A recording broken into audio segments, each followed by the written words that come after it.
Hello, my name is Jason Onesto. I am the Assistant Director of New Student Programs here at the University of Richmond, and thank you so much for joining us. This is one of our many episodes that we have in our New Spider Summer Series that we host every summer that helps incoming students get a little bit more prepared for their time here at the university. I am joined today by Julia, who I will let introduce herself here in just a second. But before we begin, a couple of housekeeping items.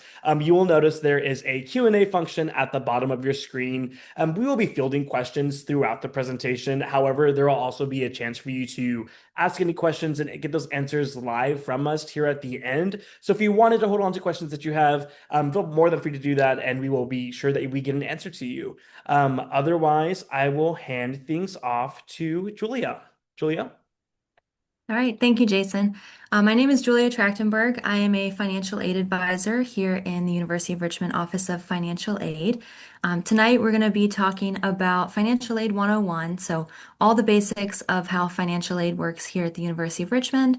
And we're also going to touch on some budgeting tips and ways to save money on campus and different campus resources that are available. So we're going to go ahead and jump right into how to apply for financial aid at the University of Richmond. Likely you've already completed these steps, so this is kind of just a reminder for future years. We do have students reapply for financial aid each year, and a complete financial aid application at the University of Richmond consists of three parts. The first is the FAFSA, so that's the free application for federal student aid. The second is the CSS profile. So this is an additional financial aid application. One thing to note that's a little different between the FAFSA and the CSS profile. If parents are divorced or separated, we do have both parents complete the CSS profile in a student's first year. And so the FAFSA just has one parent, but the CSS profile, we will be collecting information from both parents. And then the third part of a complete financial aid application are the federal tax returns. And we collect tax returns from both the parent and the student. And we're looking at the tax year 2 years prior to the financial aid year. So next year's financial aid application was looking at tax returns from 2023. And then going into your sophomore year, we'll be looking at tax returns from 2024. The deadline to apply for financial aid for returning students is going to be May 15th. So you'll want to make sure you have all your applications and all your documents, your tax returns in by that deadline each year. So there are a variety of different questions that are asked on financial aid applications and a variety of different components that go into determining your financial aid eligibility. So one of the first things we are looking at and you'll be asked about on your applications are the number of people in your family, and then also the number of people who are in college for a given academic year. This is something that used to be asked on the FAFSA, and let's see, 2 years ago now, they took out that question, but we as an institution are still considering the number of students who are in college in your family. And that is a question that is asked on the CSS profile. So that is still something we're taking into account. And then as far as finances go, we're looking at both income and assets. So some income information are going to be like things that are asked or things that are included on your federal tax returns, your W-2s, business returns, and we're also looking at any untaxed income. And as I mentioned before, when we're talking about tax returns, we are looking at income information from 2 years prior. So 2023 is the income information that's being used for the upcoming school year, and then sophomore year we'll be looking at 2024 income. One thing to note is that for your FAFSA, you probably won't have to answer that many income-related questions because a lot of that income information will be pulled in directly from the IRS using the FAFSA's direct data exchange. But when you go to fill out your CSS profile, it is helpful to have your tax returns available as you'll have to answer all of the income questions that are on that form as well. And then assets, we're also looking at asset information. So things like checking or savings account balances, investment net worth. The CSS profile is going to ask about home value and debt. And then both applications will ask about the value of any other real estate you might own or any businesses that you own. So now we're going to kind of talk about different categories of financial aid that you might see included in your financial aid award. And so the first category we're going to talk about is grants and scholarships. This is the free money, that money that doesn't have to be paid back. Sometimes it's referred to as gift aid. Grants and scholarships can come from a variety of sources. So the first we're going to talk about is institutional, and this just means money from the university. These grants and scholarships can be merit-based or they can also be need-based. So merit-based scholarships are based on things like your grades, your extracurriculars, whereas need-based scholarships are going to be based on your financial aid applications and that information we were talking about earlier, family size, number in college, and income and asset information. Grants and scholarships can also come from the government, so either the federal government or the state government. Some examples are the Pell Grant, which is a federal need-based grant, or the Virginia Tuition Assistance Grant, which is a state-based grant. This one is not based on need, but it's based on residency and having Virginia residency, being a Virginian student. And then scholarships can also come from a variety of outside sources, so places like businesses, civic groups, churches, other places of worship. And then sometimes, like your employer, also might have outside scholarship opportunities. So those can come from a variety of different sources. To give you kind of an overview of grants and scholarships here at the University of Richmond, in the last school year, the 24-25 school year, our students received a total of 107 million in grants and scholarships, and 98 million of that came from the University of Richmond. Another common type of financial aid are going to be student loans. The two most common types of student loans are going to be the federal student loans, and those can be either federal direct subsidized or federal direct unsubsidized. The difference between the two is that the subsidized loan, this one is based on need. So based on the information on your FAFSA, you may or may not qualify for this one, but students are not responsible for the interest that accrues while they're in school at least half time on this loan. So most of the time, students do not become responsible for the interest on this loan until after they graduate. The unsubsidized version of this loan, the student is responsible for paying back all the interest that accrues from the time they take out the loan. And the unsubsidized version is not need-based. So any student who submits a FAFSA will be offered their loan eligibility, and if they're eligible for the subsidized, that will be included in their financial aid package. But if not, all their loan eligibility will be the unsubsidized version. I also included the interest rate on here. So for next year, that's going to be 6.39%. The interest rate changes every July. So July 1st to the following June 30th, it'll be one rate, and then it will change in future years. And these loans also have a fee that's associated with them. And that fee, that percentage has stayed the same for the last few years, but in theory, that could also change. There are maximum amounts that a student can borrow of their federal loans each year. The annual maximum for a freshman year is $5,500, and of that $5,500, up to $3,500 can be subsidized if the student qualifies with the need-based component. Sophomore year, that maximum is increased to $6,500 with up to $4,500 of that as subsidized. And then junior and senior year, that maximum is $7,500 with up to $5,500 of that as subsidized. Couple other different types of loans that are available. The Federal Plus loans are available to graduate students and to parents of undergraduate students. This loan does require an additional application and a credit check. And the interest rate on Plus loans is 8.94% for next year. So that's a little higher than the sub and unsub loans. And the fee for Plus loans is also a little bit higher, 4.23%. Private loans are also an option. We do not promote any particular private loan lenders. We'll process private loans from any lender of your choosing. Private loans are also credit-based loans. So depending on your credit, you could qualify for different interest rates with different lenders. And it's really important to compare interest rates and the repayment options when you're shopping around and comparing your different loan options.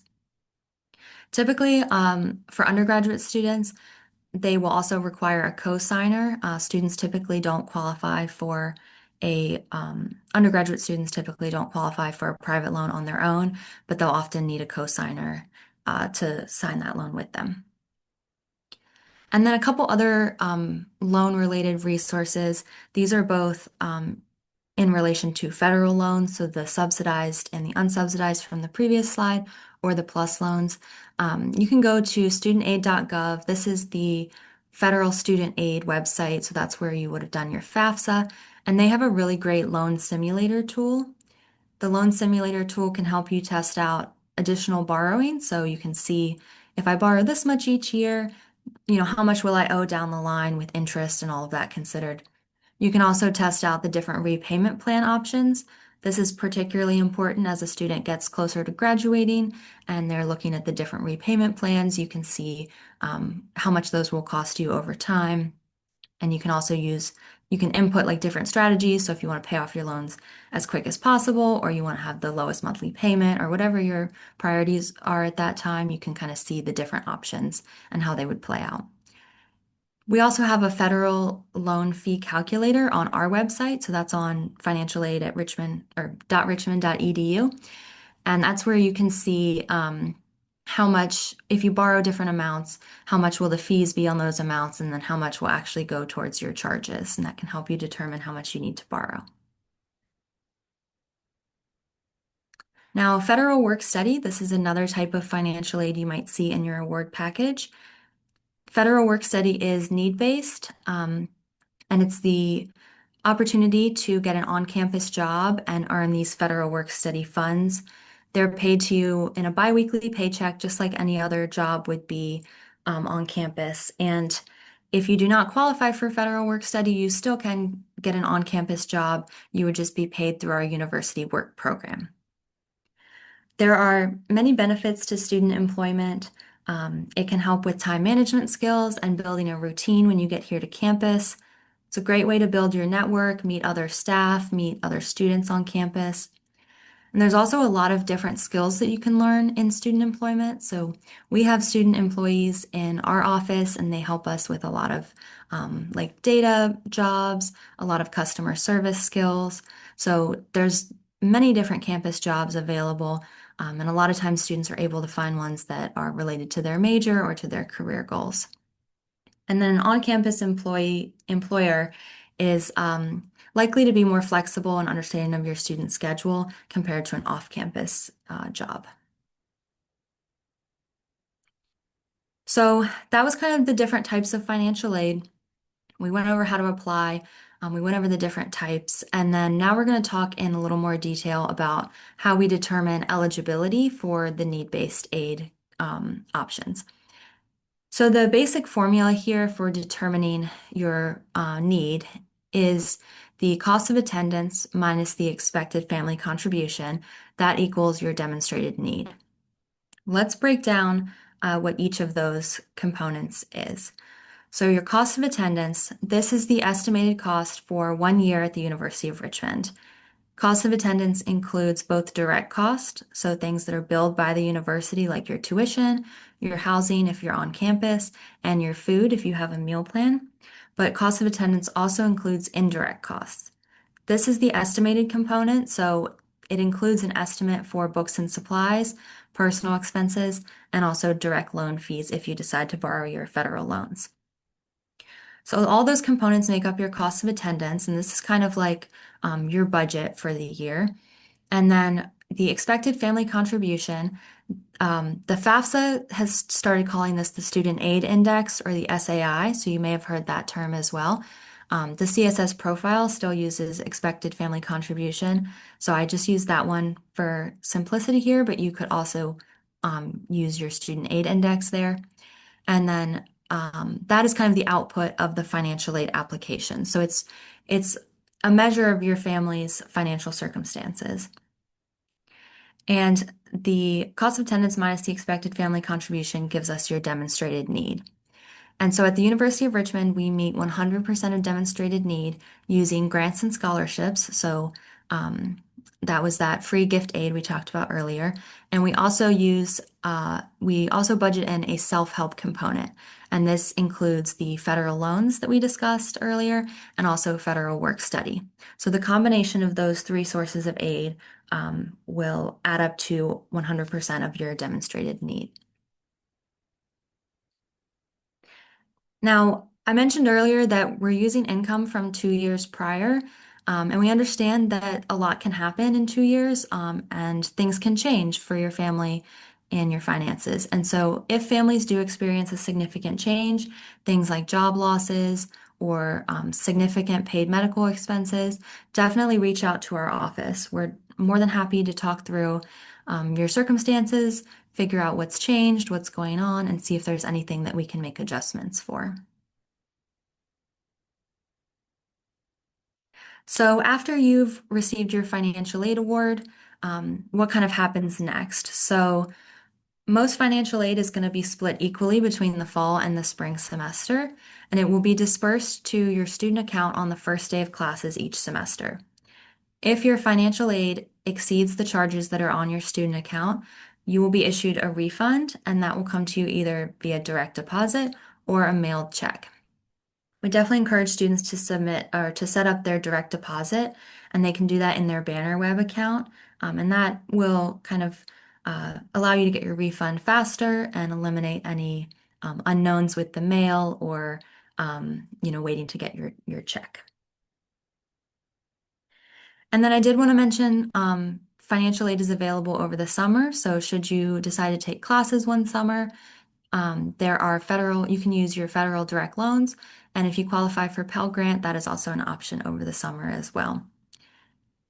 Students must be enrolled at least half time if they want to borrow loans in the summer. So that's typically 1.75 units or about two classes.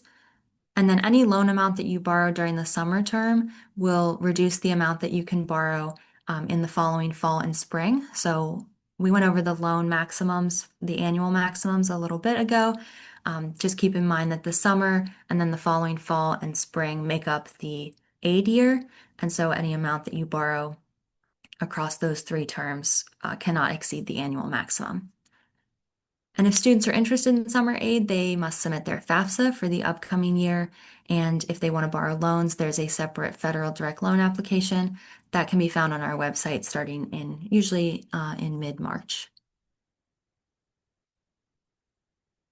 Okay, and this is now we're going to kind of transition to going into different resources that are available. And I tried to kind of group them into some categories for us here. So, other financial aid resources, studentaid.gov is a wonderful website with like tons of information on there. That's the FAFSA website. That's where you can go to read about all the different federal loans that are available, the federal grants like the Pell Grant. They have a lot of great loan repayment information and tools to help you navigate that. So, it's a great go-to website. Your loan servicer is the company that's assigned to manage the repayment of your loans. So once you've borrowed loans, they also become a resource for you as well. And you can find out who your loan servicer is through your studentaid.gov account. I also wanted to mention the University of Richmond Student Accounts Office. This is the office that processes bills and payments and refunds. So if you have questions about any of those, they're your go-to office there. They also have multiple installment payment plan options. There are 3-month, 4-month, and 5-month installments that are available to break up what you owe for a semester over a couple of months there. And I included their website on here, universityfinance.richmond.edu tuition, if you have questions or are interested in more information about those. Some other campus resources that are available. The Career Opportunity Fund is run by Career Services, and they can help provide funding for travel to interviews, like job interviews. They can help provide funding for a business professional outfit if you need one, or funding for grad school applications. The Office of Scholars and Fellowships is also, it's a whole office here on campus dedicated to scholarships and fellowships. And they can help connect students with like study abroad scholarships and like fellowships for graduate studies. So lots of great resources on their website and in that office as well. And then the Richmond Guarantee, this is a program that provides $5,000 or up to $5,000 for an unpaid or underpaid summer internship. And so that is also something that every student has access to while they're here at the university. And then I wanted to bring up some things to consider and to budget for when looking at, what your expenses might be throughout the year here. Depending on where you're coming to the university from, you may think about budgeting ahead of time for travel to and from campus. Or if you're planning on staying on campus during breaks or during the summer, budgeting for housing during those periods as well. Also, clothing for different weather changes. So it's about 100 degrees almost here in Richmond today. So we do have very hot summers and then we have cold winters as well. And we do get some snow here usually a couple times a year. And so just making sure that you're prepared with a winter coat, rain gear, um, snow boots, things like that. Study abroad can have some expenses that come up prior to when your financial aid disperses. So, students who are planning on studying abroad, we recommend making sure you've budgeted and planned ahead for things like visa fees, um, getting your flights ahead of time. Maybe some programs have like a housing deposit that's due ahead of time. So, those are some things to consider. And then laptop repairs or laptop replacement is something that can come up for a lot of students. Club dues on campus, and then just budgeting and starting to build a savings for any kind of emergencies. So if you do get a financial aid refund, these are some things to consider and things to work on building a savings for. And then some other kind of miscellaneous money saving resources on campus or in the city. The Spider Exchange Shop, this is on campus here, and they have it's a free shop that any student can access. And so students can bring donations, but they can also go in and get anything that they need there that's been donated to the shop. So they have clothes there, they have dorm supplies, kitchenware, lots of school supplies. So that can be a great place to get a couple of things that you need for free. The University of Richmond also has a shuttle system, and we're well connected to the Richmond bus system, which is also free. So that can help students get around for free and access, different parts of the city. There's also a lot of student discounts available for things like streaming services, maybe for streaming service. What's the other thing I was going to say? Um, oh, at different restaurants and things like that as well.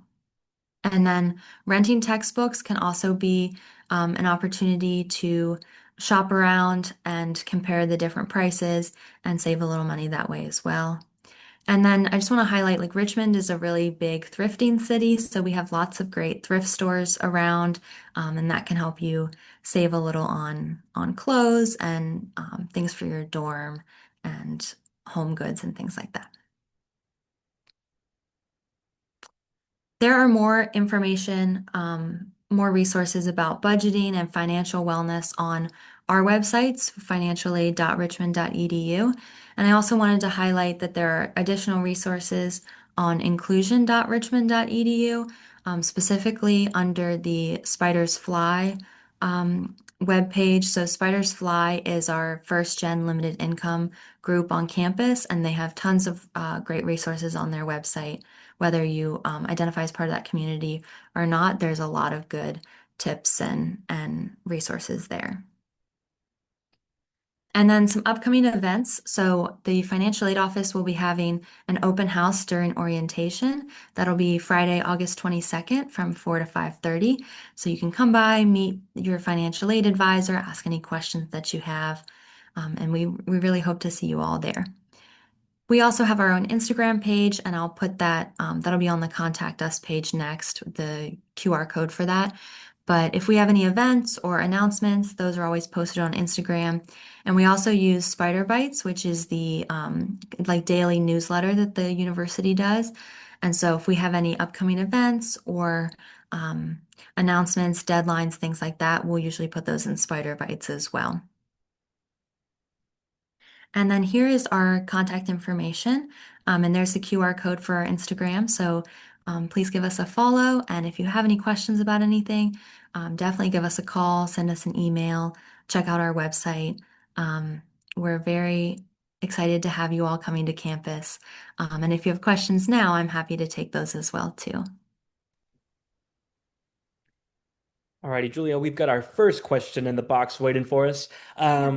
We have someone asking, I thought I heard the Richmond Guarantee could also be used for study abroad expenses instead of an internship. Is that correct? That is a great question. Um, do you mean like I guess for like a summer study abroad program. Um, okay, I Yes. see. Mhm. Um, I I don't know the answer for sure there. I'm not sure if I've seen that done recently, but I can, if you want to, I can reach back out and let you know for sure. I can check in with our study abroad advisor, um, and let you guys know that for sure. Cool. Right, Jen, we will get back to you on that. Our next question says, how do I report outside scholarships, and will this impact my financial aid package heavily? Yeah, this is a great question. So you can email us and let us know the outside scholarship that you're expecting and how much it is. And then, so I mentioned that self-help component earlier that is included in your financial aid package up front. And so any outside scholarship that is less than the self-help component will not have an effect on your grant or your financial aid package, but any amount that goes over that self-help component will start to replace grant because your total financial aid cannot exceed your need.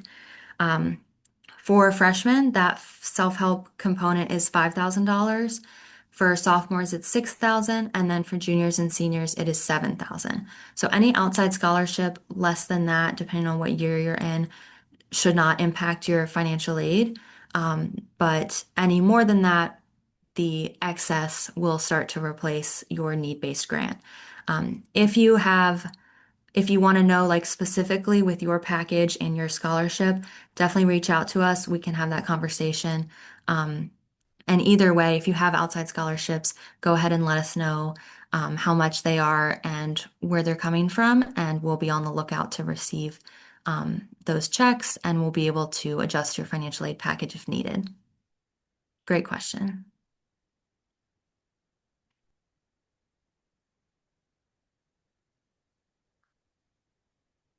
Anything else?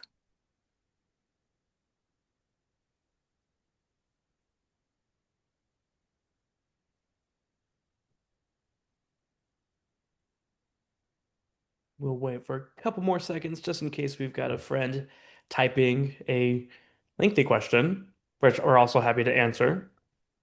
Yeah. There we go.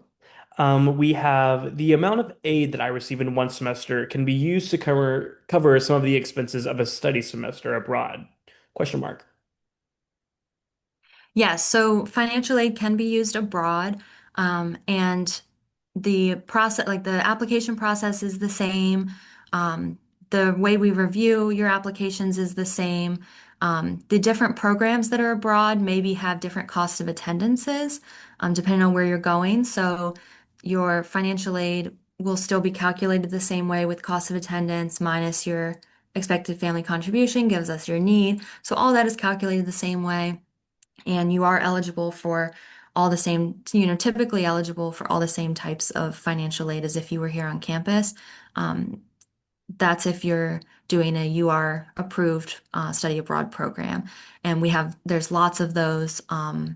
The study abroad website is really great too. It has lots of detail about the different costs and all the different countries you can go to.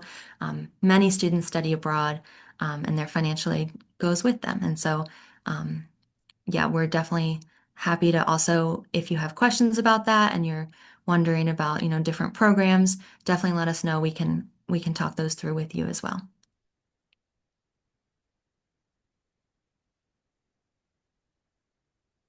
All right, we've got, can a loan from a family member replace my loan amount in my financial aid package? The interest rate could be lower, which would be good.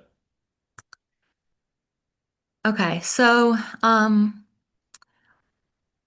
if you mean like, so sometimes parents will take out a student loan from a private loan lender, um, or an educational loan, I guess I'll say, from a private loan lender, and maybe that would be in the parent's name. So if that's what you're referring to, um, that is a possibility. I definitely encourage comparing the different interest rates, comparing your federal loan options with other educational loans that you might be eligible for. You do not have to take the federal loans that are included in your financial aid package, so you're welcome to decline those, or you can borrow just part of them. That's another thing I want to make sure students are aware of. You can just accept part of the loan if you'd like. So definitely, we do take private student loans from any lender.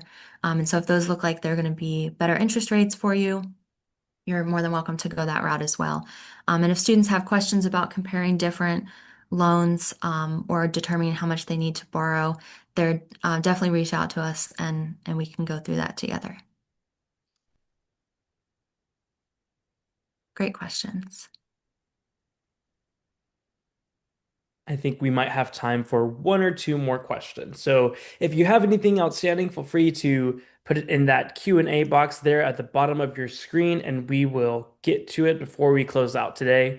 However, I also want to share while we're here and kind of wrapping up this evening, that if for some reason you joined this webinar late or you missed one of our webinars that we had prior to this session, you can find every single one of the episodes in our New Spider Summer series on our YouTube. If you just go into YouTube, search New Spider Summer, you will see our page pop up and you will see all of our videos from this past season and previous seasons as well. So if you happen to want to revisit this presentation or maybe you showed up late, that'll be available to you by Friday, I believe. Awesome. Yep. Another question.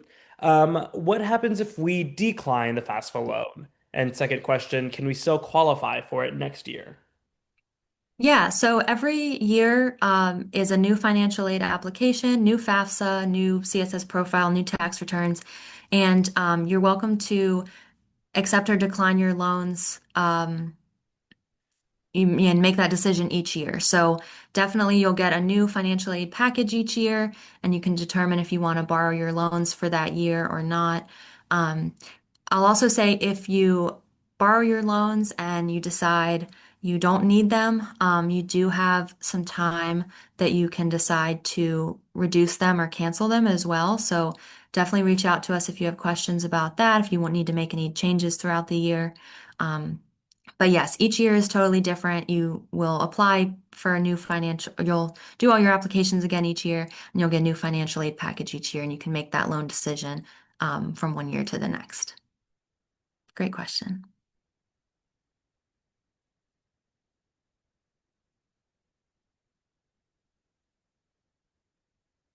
Alrighty. Well, if you have any further questions regarding financial aid, feel free to utilize the email that is right there on your screen.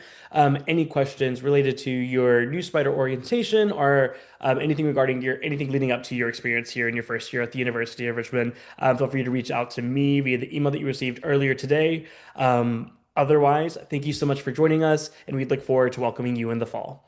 Have a great day. Thank you all.